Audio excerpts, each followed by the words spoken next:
the law.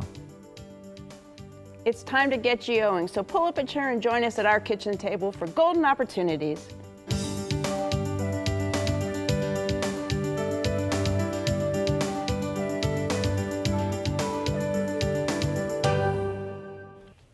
You've got a cold, or is it an infection? Do you need to starve it or feed it?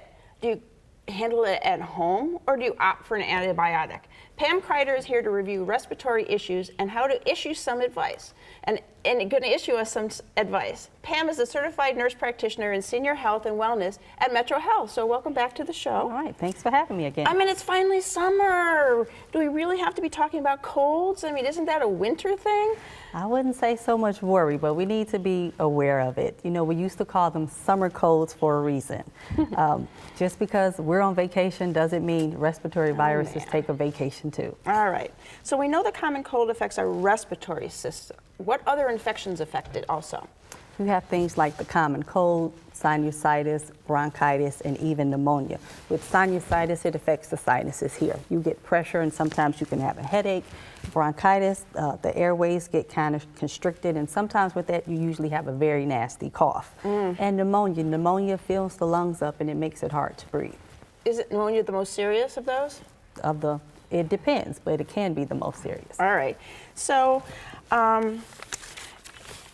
can we tell if it's just a cold or when it gets to be a little more doctor's attention needed?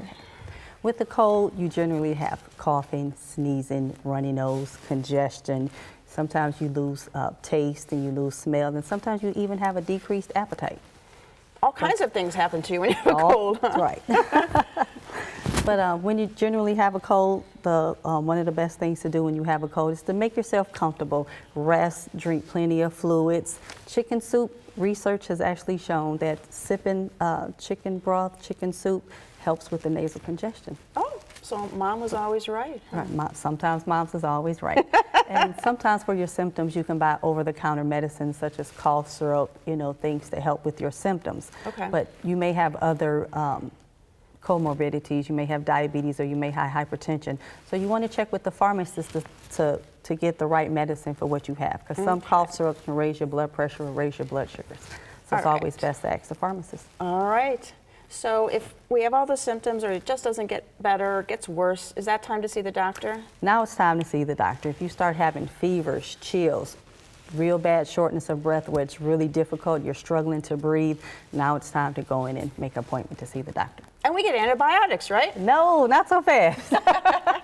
Everybody wants an antibiotic, but research has actually shown that the more antibiotics we prescribe for reasons just for a cold, colds are viruses, antibiotics don't help with the virus. So we're building up our immunity against the diseases that we have, because the antibiotics, they get kind of tricky with the viruses. They kind of learn to maneuver, and they won't be as effective when you really need one.